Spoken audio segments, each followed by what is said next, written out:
اعراف کی آیت نمبر 2 اور 3 میں بات بڑی سخت کی گئی ہے۔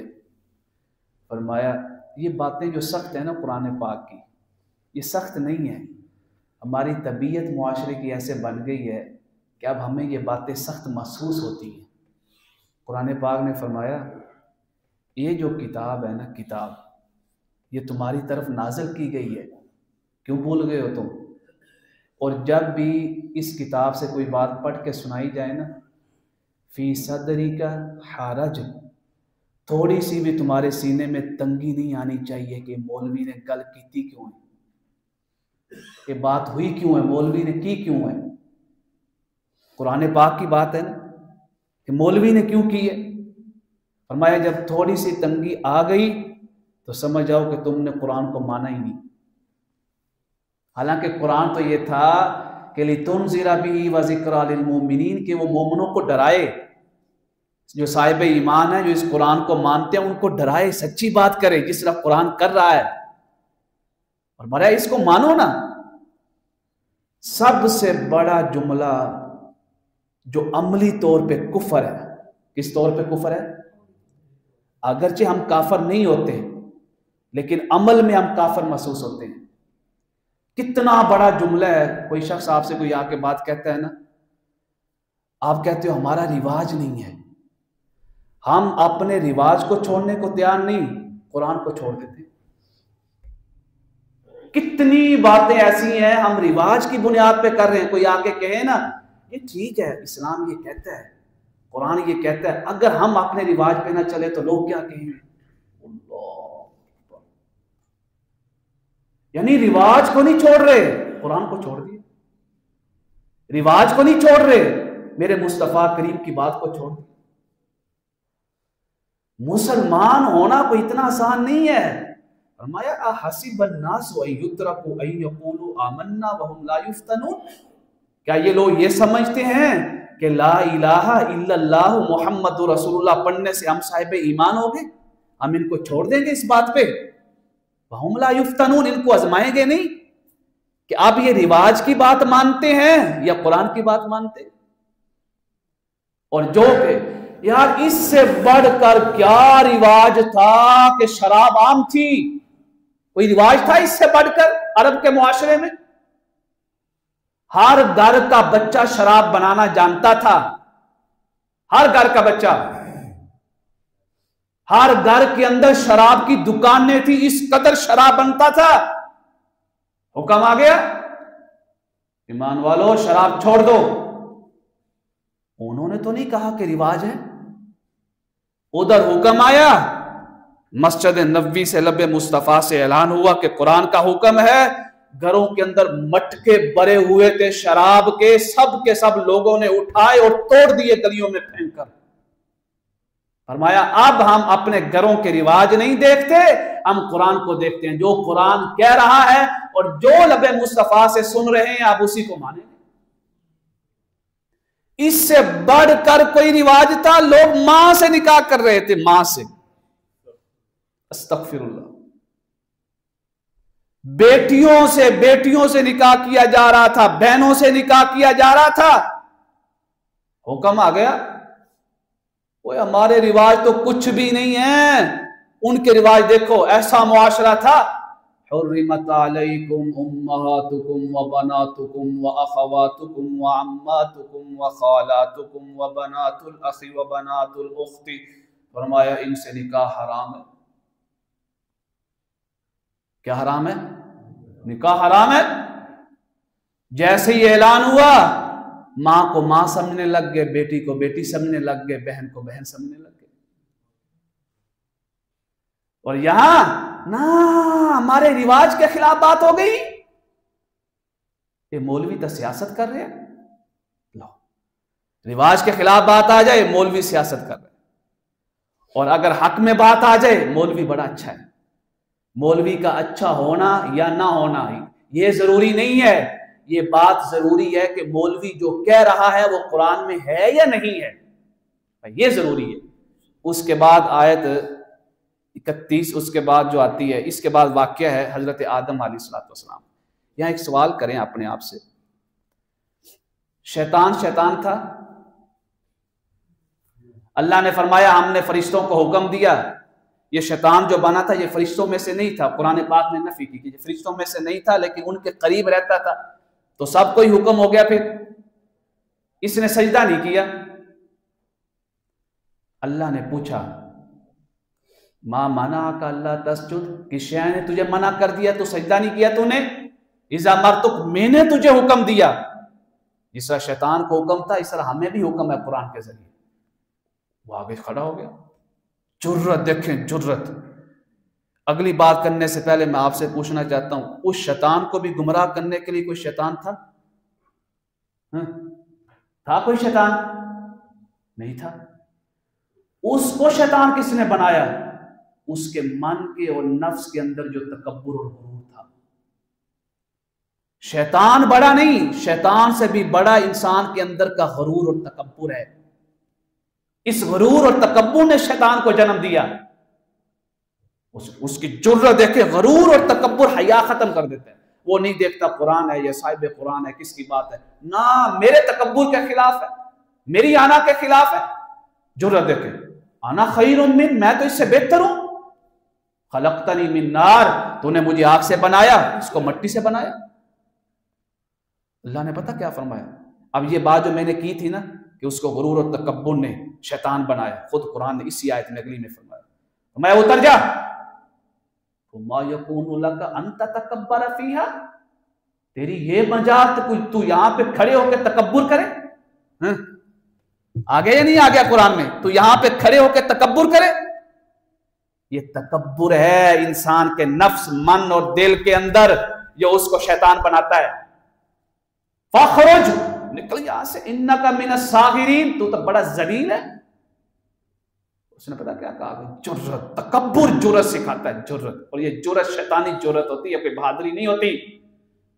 انظرنی الی یوم یبعثون، پھر قیامت تک مجھے مہلت دے. اللہ نے فرمایا جا تجھے مہلت، انک من نکل یہاں سے، انک من المنظرین.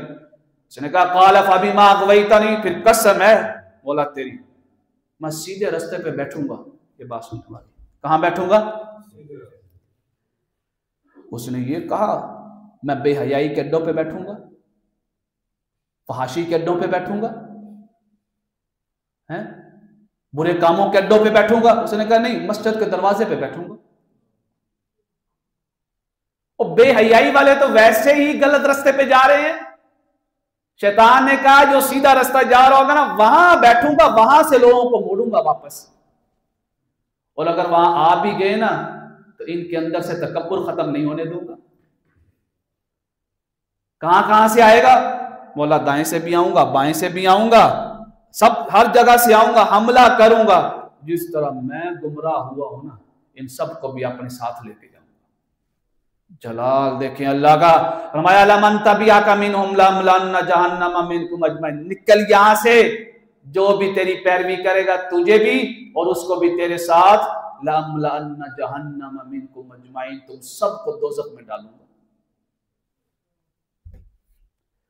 اندر کا شیطان نہیں مرا، جو شیطان کا بھی شیطان ہے، غرور اور تکبر، سمجھ جاؤ کہ اللہ نے ہمارے دلوں کو پسند ہی نہیں کیا. یہاں پہ دو حدیثیں ہیں. ایک طرف حضور نبی کریم علیہ الصلوۃ والسلام نے فرمایا جس شخص کے دل میں رائی کے دانے کے برابر، رائی کا دانہ دیکھا ہوا، سرسوں کا دانہ اس سے بھی چھوٹا ہوتا ہے، ہاں جی، اس کے برابر اگر ایمان ہے وہ جنت میں جائے گا. ایک یہ حدیث ہے، ایک اس طرف حدیث ہے. فرمایا جس کے دل میں رائی کے دانے کے برابر تکبر ہے وہ جنت کی خوشبو تک نہیں سونگے گا. یہ دو لائنیں دے دی، دو لائنیں. فرمایا اگر اس کے درمیان رہو گے تو جنت ہے، اگر ادھر ادھر ہوگے تو پھر کوئی جنت نہیں.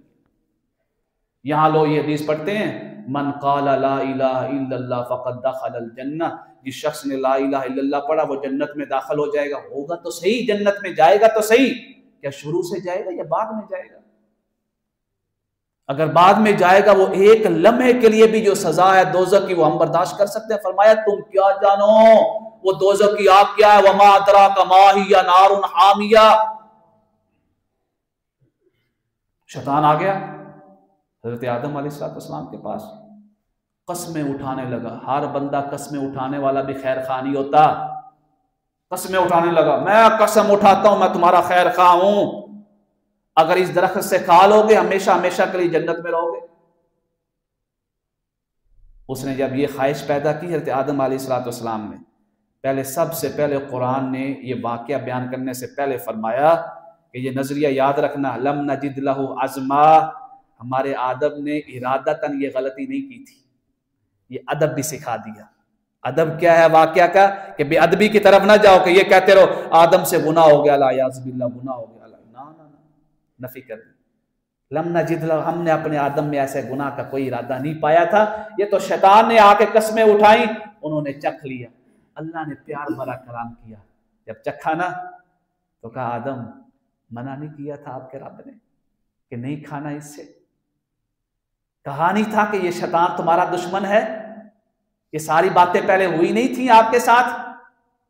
فوراً ایسے ہاتھ اٹھا دی, ربنا ظلمنا انفسنا وان لم تغفر لنا وترحمنا. کتنی پیاری دعا, لنکونن من الخاسرین. اے ہمارے رب, ہم نے اپنی جانوں پہ ظلم کر لیا ہے, اب اگر تو ہمیں نہ بخشے تو ہم بڑا نقصان اٹھانے والوں میں سے ہو جائیں گے. تو ہمیں نہ بخشے, یہ جملہ اللہ کو بڑا پسند ہے کہ اس نے میری شان کا اعتراف کیا ہے. فوراً آواز آئی, فتلقى آدم, ہم نے اپنے آدم کی توبہ کو قبول کر لیا. اس کے بعد جو ہے تو لہذا پیغام اس واقعہ کا کیا ہے کہ صرف یہ نہیں کہنا مجھے شیطان نے گمراہ کر دیا, کبھی یہ بھی کہا کرو کہ مجھے میرے غرور اور تکبر نے ہلاک کر دیا. اسی غرور اور تکبر نے شیطان کو جنم دیا تھا. اس کے بعد ہے آیت نمبر 31 اور 32, جب بھی مسجد میں آؤ قرآن نے فرمایا خوبصورت بن کے آؤ.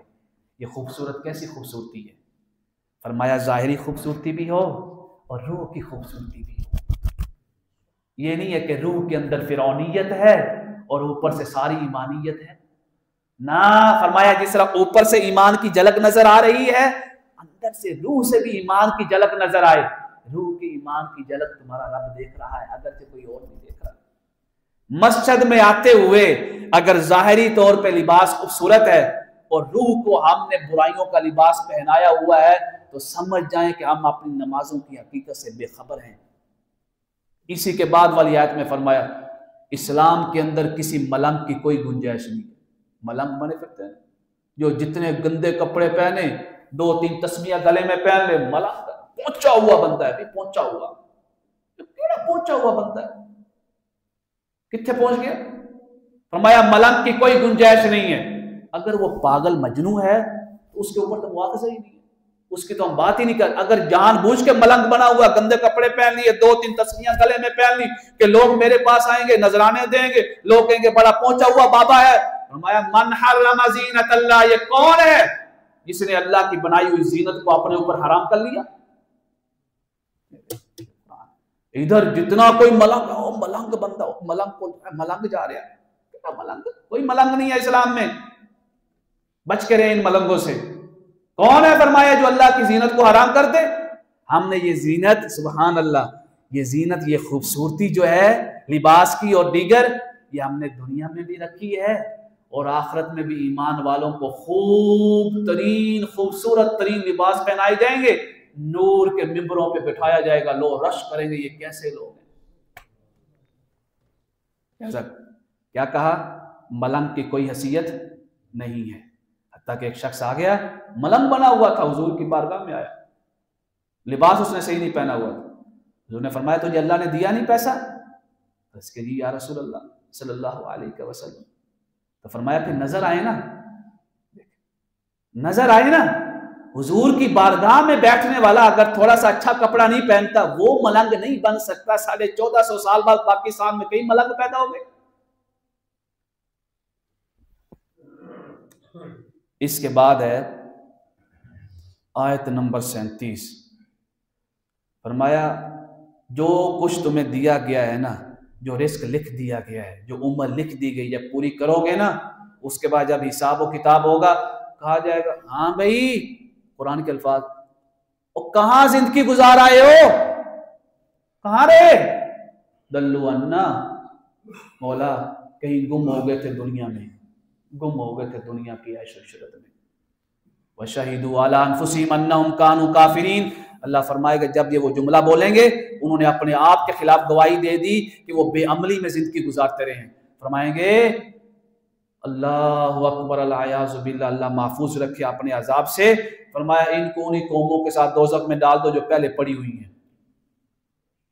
وہاں جائیں گے، وہاں جائیں گے جو پہلے قومیں پڑی ہوں گی، جو سارے دوست ہوں گے بدماش قسم کے دوست بنے ہوئے، جن کی باتوں کے اوپر قتل کر دینا، چوریاں کر دینا، کسی کو ڈرانا دھمکانا. سارے مولا یہی وہی بندہ ہے، یہی وہی بندہ ہے قالت اخراہم لاولاہم، جس نے ہمیں گمراہ کیا تھا، جس کے کہنے پہ ہم چلے تھے. وہ پہلے کہیں گے تسی بھی تو کوئی چنگا کام نہیں کیتا نا، کوئی اچھا کام تو آپ نے بھی نہیں کیا ہمارے کہنے پہ، تو لہذا جس طرح ہم عذاب کا مزہ چکھ رہے ہیں تم بھی چکھو اب ہمارے ساتھ. یہ بات ہے. یہاں کی دوستیوں کے معیار پیسے یا ڈر خوف نہیں ہے، دوستیوں کا معیار ایمان اور تقوی ہونا چاہیے. ادھر یہ دوستی ہے، ادھر کیا دوستی ہے؟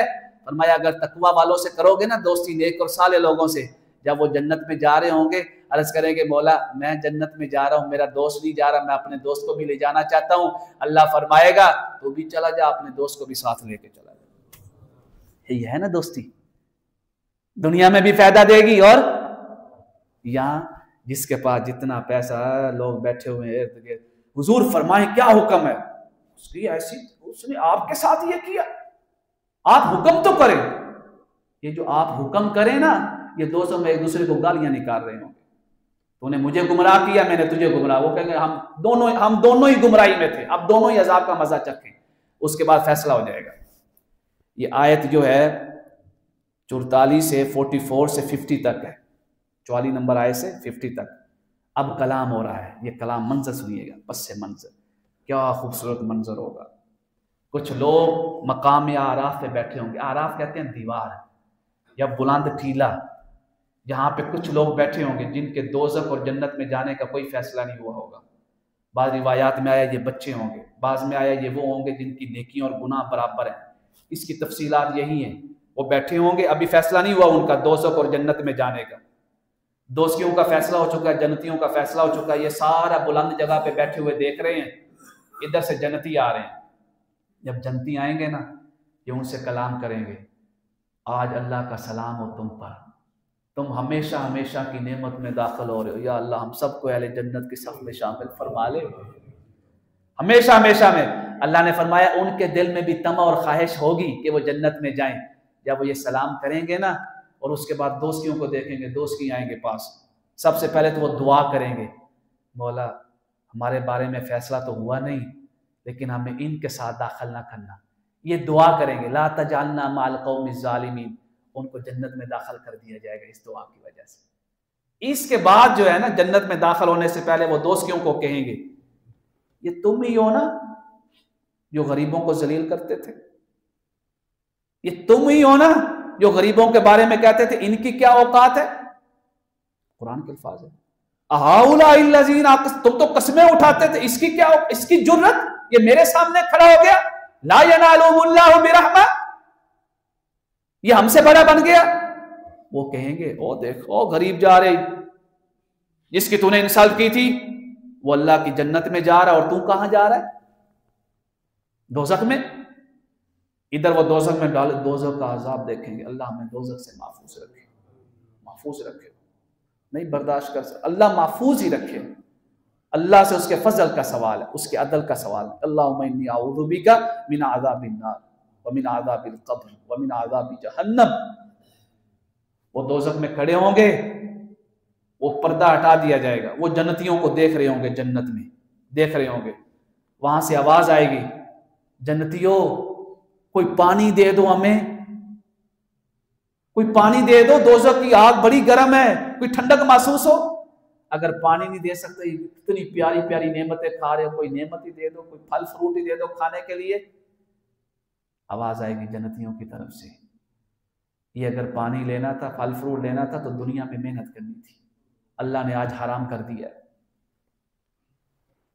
اس کے بعد جو ہے سٹیٹس کو بیان کیا گیا. آیت 58 سے لے کے 129 تک اتنی آیات میں حضرت نوح، حضرت ہود، حضرت سمود یعنی حضرت صالح علیہ السلام، حضرت شعیب، حضرت موسیٰ علیہ السلام جمیعا۔ کیوں؟ اب یہ سمری ہے، کس شے کی سمری ہے؟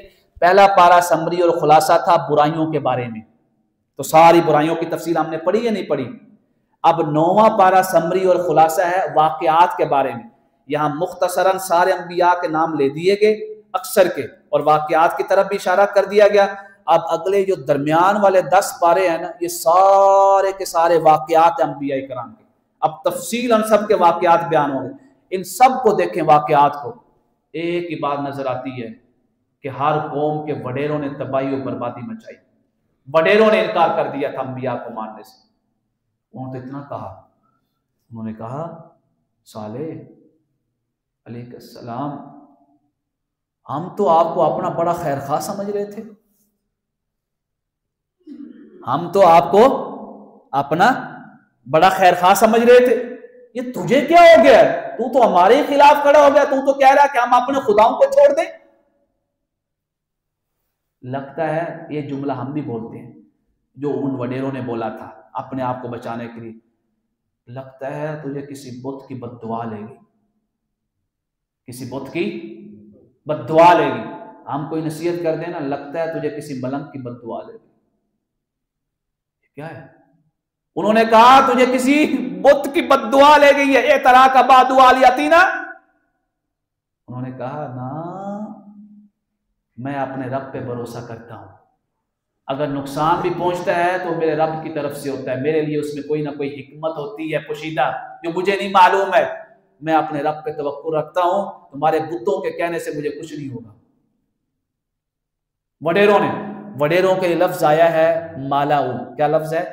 مالاؤ۔ کتنی دفعہ رات کو پڑھا گیا، آپ نے سنا ہوگا، قال الملأ الذین کفروا، قال الملأ الذین استکبروا، قال الملأ الذین استکبروا، قال الملأ الذین استکبروا، وقال الملأ الذین کفروا، قال الملأ من قوم فرعون قال للملأ حوله۔ یہ مالا مالا مالا کیا ہے؟ یہ سٹیٹس کے آدمی تھے اس ٹائم کے، جو معاشرے کے اندر حکومت بنا کے بیٹھے ہوئے تھے، اپنی اپنی سرداریاں، یہ ہماری سرداری کے خلاف کھڑا ہو گیا، یہ نہیں ہو سکتا۔ انہوں نے جو الفاظ بولے قرآن پڑھ کے دیکھے، کس قدر غیرت ان میں ختم ہو گئی تھی، حیا ختم ہو گئی۔ اس کے بعد ہے آیت 143، اللہ کے دیدار کا سوال۔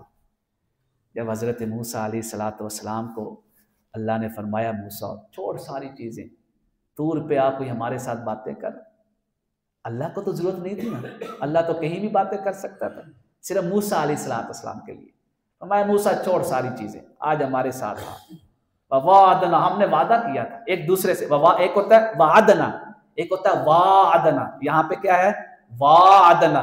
وعدنا کا مطلب ہے ہم نے موسیٰ سے وعدہ کیا، موسیٰ نے ہم سے وعدہ کیا، وعدے کے اوپر یہ ملاقات طے ہوئی تھی، ملاقات طے ہوئی، آ جاؤ 30 راتوں کے لیے، 30 راتوں کے لیے آگے۔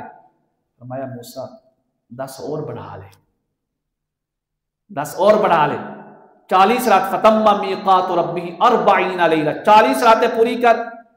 جب گفتگو میں اتنا پیار، محبت، لذت، حلاوت، دل میں خواہش پیدا ہوئی، مولا تیرے کلام میں اتنی لذت ہے تو دیدار میں کتنی ہوگی، ربی آرینی، اپنا آپ تو دکھا۔ اللہ نے وہاں فرمایا موسیٰ لن ترانی، تو مجھے نہیں دیکھ سکتا۔ کیا فرمایا؟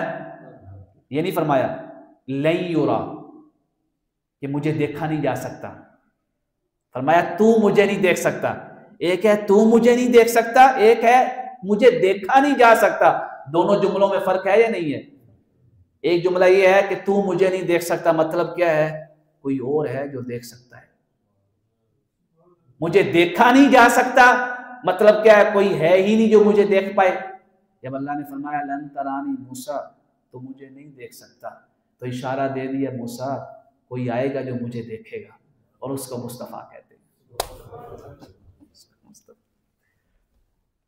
حضور سے پوچھا گیا، عرض کیا یا رسول اللہ آپ نے اپنے رب کو دیکھا؟ فرمایا میں اس کو کیسے دیکھ سکتا ہوں، وہ تو نور ہی نور ہے۔ یعنی دیکھا بھی، اور ساتھ یہ بھی بیان کر دیا کہ میں وہ کیفیت بیان ہی نہیں کر سکتا، تمہاری سمجھ میں نہیں آ سکتی ہے۔ امام احمد بن حنبل سے پوچھا گیا کیا حضور نے اللہ کو دیکھا معراج کی رات، آپ کے بیٹے نے سوال کیا، یہ کتابیں مطبوع ہیں، آپ کے بیٹے نے جو سوالات کیے تھے انہوں نے خود مطبوع کی یعنی لکھی تھی. آپ نے کہا را ربہ را ربہ را ربہ را ربہ را ربہ را ربہ، یہاں تک کہ آپ کی سانس ختم ہو گئی. اتنی دفعہ آپ نے کہا امام احمد بن حنبل نے. جب یہ سوال ہوا فرمایا موسیٰ علیہ السلام ہم پہاڑ کے اوپر تجلی کر رہے ہیں، اگر یہ پہاڑ اپنی جگہ پہ قائم رہا تو پھر آپ دیکھ سکتے ہیں. پہاڑ کے اوپر تجلی فرمائی، پہاڑ ریزہ ریزہ ہو گیا. حضرت موسیٰ علیہ السلام انوار و تجلیات کی وجہ سے بے ہوش ہو کر گر پڑے. اس کے بعد جب افاقہ ہوا، جملہ دیکھیے، یہ ہے عاجزی اور انکساری جو کمال ہے انبیاء کرام علیہ السلام کے پاس. سبحانک، مولا تو پاک ہے.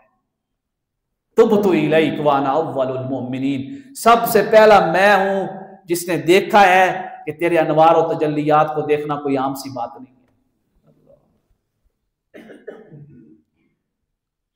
سبحانک تبت الیک، وہاں پہ آواز آئی یا موسیٰ ان اصطفیتک برسالاتک و بکلامی، ہم نے آپ کو فضیلت بھی تو دی ہے نا، رسول بنایا اور کلیم بھی بنایا. قیامت تک لوگ کہیں گے کہ کلم اللہ موسیٰ تکلیما، کہ موسیٰ علیہ السلام کا ٹائٹل اور لقب کیا ہے؟ کلیم اللہ. کیا ہے؟ کلیم اللہ. یہ ٹائٹل کے اعزاز کم ہے کیا باقیوں سے اللہ کلام نہیں کر رہا تھا؟ نہیں، فرمایا جو ٹائٹل کلیم اللہ کا ہے وہ کس کا ہے؟ موسیٰ علیہ السلام کا. سبحان اللہ.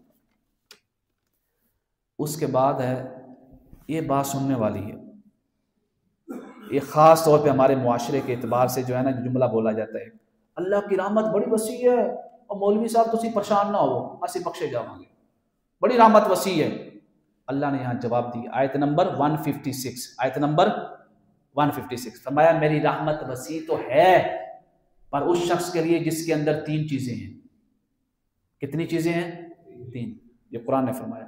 وَرَحْمَتِي وَسِعَتْ كُلَّ شَيْءٍ، اس کا ترجمہ آپ کو آتا ہے الحمدللہ، لفظ واضح. وَرَحْمَتِي، میری رحمت، وَسِعَتْ كُلَّ شَيْءٍ، ہر شے کے اوپر وسیع ہے، لیکن کس کے لیے؟ فَسَاكْتُبُوهَا، میں نے اس رحمت کو لکھا. یہ وسیع رحمت ہے. نمبر 1 لِلَّذِينَ يَتَّقُونَ، جو صاحب تقویٰ ہے، وَيُؤْتُونَ الزَّكَاةَ، زکات دیتا ہے، وَالَّذِينَ هُمْ بِآيَاتِنَا يُؤْمِنُونَ، اور ہمارے نبی کریم رسول کریم خاتم النبیین لا نبی بعدہ کے اوپر ایمان رکھتا ہے. جس کے اندر یہ 3 چیزیں ہیں فرمایا اس کے لیے میری رحمت ہر شے پہ وسیع ہے. قرآن بڑے بڑے تصور کلیئر کرتا ہے. اب اس میں تو کوئی تفسیر ہے ہی نہیں. اس کے بعد جو ہے میثاق ربوبیت ہے 172 میں، فرمایا ہم نے میثاق ربوبیت لیا. الست بربکم، کیا میں تمہارا رب نہیں ہوں؟ تمام ارواح نے جواب دیا قالوا بلا، مولا تو ہمارا رب ہے. فرمایا جب تم نے عہد کیا تھا تو دنیا میں آ کے پھر کیوں گے؟ کوئی کہیں متھا ٹیک رہا، کوئی کہیں متھا ٹیک رہا تھا، کوئی کہیں متھا ٹیک رہا تھا، کوئی کسی نے کوئی بت بنایا ہوا تھا، کوئی کسی نے کوئی بت بنایا ہوا تھا. فرمایا وہاں اقرار کر کیا، یہاں انکار کر دیا. یہ ہم نے عہد، تم عہد بھول گئے ہو، فرمایا عہد کو یاد کرو. آخری بات قرآن کے آداب. قرآن نے فرمایا جب پڑھا جائے نا تو اس کو غور سے سنو. غور سے سننے کے لیے 2 لفظ بولے جاتے ہیں. سننے کے لیے نا 2 لفظ ہوتے ہیں. ایک لفظ ہوتا ہے فَاسْمَعُوا، سنو. ایک لفظ ہوتا ہے فَاسْتَمِعُوا، سنو. دونوں میں فرق ہے.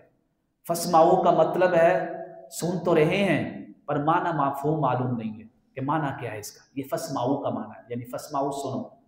یہاں پہ کیا لفظ آیا ہے؟ وَإِذَا قُرِئَ الْقُرْآنُ فَاسْتَمِعُوا. فَاسْتَمِعُوا کہتے ہیں اس طرح سنو کہ سنانے والے کی ایک ایک بات تمہاری سمجھ میں آئے. اللہ، کہ صرف تلاوت سننی نہیں ہے، اس قرآن کو جاننے کی کوشش کرو. جب وہ پڑھا جائے تمہارے اوپر تو تمہیں لگے کہ قرآن کیا بیان کر رہا ہے. وَانصِتُوا، اور سننا بھی ایسے ہے کہ جس مجلس میں قرآن پڑھا جا رہا ہے کسی کی تھوڑی سی بھی آواز بلند نہ ہو، خاموش رہو. یہ چیزیں ہوں گی لعلکم ترحمون، تم پر رحم کیا جائے گا، کرم کیا جائے گا. آخری جو مسئلہ، کیونکہ آج سجدہ بیان ہوا تھا، سجدہ کیا گیا رات کو، آیت سجدہ پڑھی گئی. تو نماز کے اندر تو سجدہ ہم نے امام کے ساتھ ہی کرنا ہے. اگر امام اللہ نہ کرے کبھی بھول جائے، سجدہ تلاوت نہ کر سکے، تو اس کے پاس تراویح کے اندر جب تک ہے نا اس 2 رکعت میں جس میں اس نے آیت سجدہ پڑھی ہے اتنا ٹائم ہے. اگر اس کے اندر کر دے تو پھر اس کے بعد ایک اور ٹائم ہے جب اس نے سلام پھیرا، سلام پھیرنے کے بعد قبلہ رخ بیٹھا ہوا ہے، کسی سے بات بھی نہیں ہوئی، اگلی رکعت شروع کروانے سے پہلے یعنی اگلی 2 رکعتیں امام کو یاد آ گیا ہے تو فوراً امام جو ہے سجدہ تلاوت کرے، اس کے ساتھ مقتدی بھی کرے فوراً، اس کے بعد بیٹھ کے تحیات پڑھ کے سلام پھیر، تحیات پڑھ کے کیا کرنا ہم نے؟ سلام پھیرنا۔ لیکن اگر آپ نماز میں نہیں ہیں، ویسے ہی آپ آیت سجدہ تلاوت کر رہے تھے تو باوضو ہوں، جو نماز کی شروط ہے وہی سجدہ تلاوت کی شروط ہے۔ افضل اور اعلیٰ طریقہ یہ ہے کہ آپ نے آیت سجدہ پڑھی، کھڑے ہو جائیں، کھڑے ہو کے سجدے میں جائیں، ایسے ہاتھ نہیں اٹھانے، تکبیر تحریمہ بھی نہیں کہنے، کھڑے ہو کے سجدے میں جائیں، سجدے سے اٹھیں، پھر اسی طرح نارمل روٹین میں بیٹھ جائیں، دونوں طرف سلام پھیرنے کی بھی ضرورت نہیں ہے۔ اگر آپ آیت سجدہ پڑھ رہے ہیں وہیں بیٹھے بیٹھے سجدہ کیا ہے، یہ بھی جائز ہے، یہ بھی کیا ہے؟ جائز۔ اللہم صلی علی سیدنا، ہاں جی،